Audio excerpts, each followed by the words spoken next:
gente continua na política, vamos olhar um pouco para o que está acontecendo no Congresso Nacional. Falta uma semana para começar o recesso parlamentar de meio de ano, que provavelmente vai ser ali meio disfarçado, até porque o Congresso, para sair de recesso mesmo, precisaria aprovar a Lei de Diretrizes Orçamentárias, o que não vai acontecer, mas há uma série de outras pautas sendo travadas no Congresso, especialmente na Câmara dos Deputados, por falta de acordo, na Câmara e no Senado. Na Câmara estão parados o PL da misoginia e o projeto que aumenta o teto dos MEIs, os microempreendedores individuais, para dar 2 exemplos aqui. E no Senado, o que está travando a pauta, e tem tantas outras, mas especialmente os vetos presidenciais, que o presidente do Senado, Davi Alcolumbre, disse que não está com pressa para votar. A nossa repórter Aline Beckett tem as informações. O Congresso Nacional entra na última semana antes do recesso parlamentar, previsto para começar em 18 de julho, com uma série de projetos importantes ainda sem consenso entre o governo e a oposição. A expectativa das presidências da Câmara e do Senado é tentar destravar algumas dessas propostas nos próximos dias. Caso contrário, a tendência é que as votações fiquem para agosto, após o retorno dos trabalhos legislativos. Um dos principais impasses está no projeto que amplia o limite de faturamento do microempreendedor individual, o MEI. A proposta eleva o teto anual para 140 mil e autoriza a contratação de até 2 funcionários. O principal entrave, porém, não está nas regras do MEI, mas na atualização das faixas do Simples Nacional. O Palácio do Planalto resiste à mudança por considerar que ela pode gerar um impacto superior a 50 bilhões por ano nas contas públicas. Sem acordo, a votação deve ficar para depois do recesso. Outra matéria pendente é o projeto que cria o crime de misoginia, equiparando essa conduta aos crimes de preconceito e discriminação. O texto prevê pena de 2 a 5 anos de prisão, além de multa. A relatora, deputada Tabata Amaral, conseguiu aprovar o parecer no grupo de trabalho, mas a proposta ainda enfrenta a resistência da oposição e de parte da bancada evangélica, que argumentam que a redação pode abrir margem para restringir a liberdade de expressão e liberdade religiosa. As negociações continuam, mas ainda não há consenso para levar o projeto ao plenário. Também aguarda a definição o projeto de lei complementar dos combustíveis. A proposta busca reduzir os impactos da instabilidade no Oriente Médio sobre os preços dos combustíveis por meio da redução de tributos. Um dos principais pontos de divergência era o subsídio à gasolina. Segundo o presidente da Câmara, Hugo Mota, houve um entendimento para retirar esse benefício após a estabilização dos preços internacionais. Se esse acordo for mantido, a expectativa é de que a matéria volte à pauta do plenário na próxima semana. Na área do agronegócio, segue sem definição o projeto que permite a renegociação das dívidas de produtores rurais afetados por eventos climáticos. O texto, já aprovado pelo Senado, autoriza o uso de recursos do Fundo Social do Pré-Sal para financiar as linhas especiais de crédito. O governo demonstra preocupação com o impacto fiscal da medida e ainda não chegou a um entendimento com a Frente Parlamentar da Agropecuária, mantendo a proposta travada na Câmara.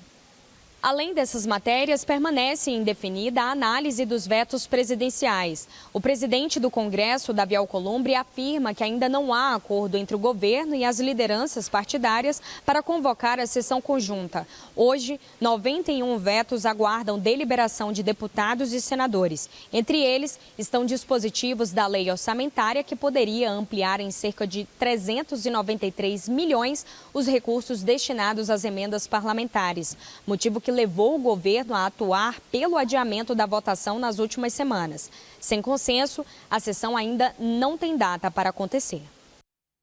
Juliana Lopes já aqui comigo, essa gestão da agenda do Congresso Nacional, ela é preocupante, mas ao mesmo tempo ela é o retrato fiel da disputa política que está acontecendo, né, Juliana? E você vai trazer um elemento novo nisso tudo, que é como coisas que acontecem muito longe de Brasília acabam pesando também nessa gestão da agenda no Congresso Nacional. Dessa vez, está emperrando também o que está acontecendo na Paraíba? A gente fala muito sobre a relação de Lula e Alcolumbre, vamos olhar para a relação de Lula e Hugo Mota. Isso tem relação, com certeza, essa é a certeza ali das lideranças que participam das reuniões para que essas pautas vão para frente ou não, a relação do presidente da Câmara com o presidente da República. O que a gente tem acontecendo na Paraíba?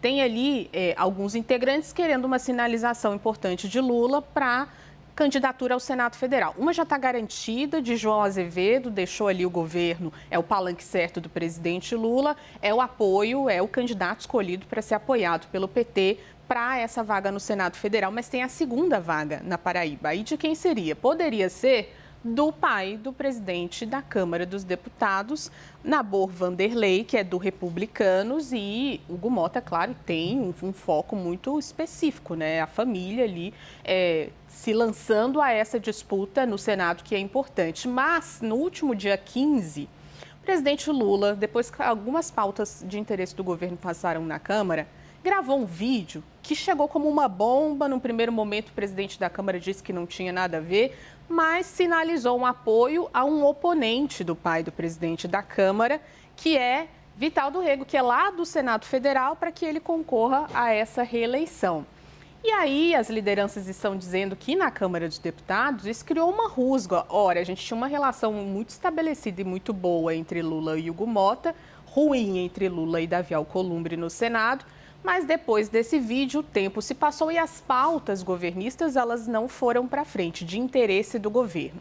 Tem muita coisa que, na verdade, o governo quer travar dívidas rurais, não quer esse rombo nas contas públicas, né, que é visto, pelo menos pela equipe econômica, como um rombo num ano eleitoral, que isso passe num ano eleitoral. E tem algumas que o governo queria que avançasse, mas está ali tudo travado na Câmara dos Deputados.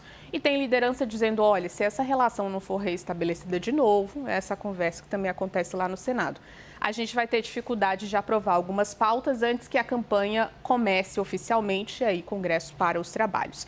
Então, agora, nesse momento, estão vendo uma crise consolidada entre Lula e Davi Alcolumbre e um Planalto preocupado com essa relação com Hugo Mota, que envolvendo essa campanha ao Senado Federal. Vou só fazer aqui um ajuste para a gente terminar, que é uma observação.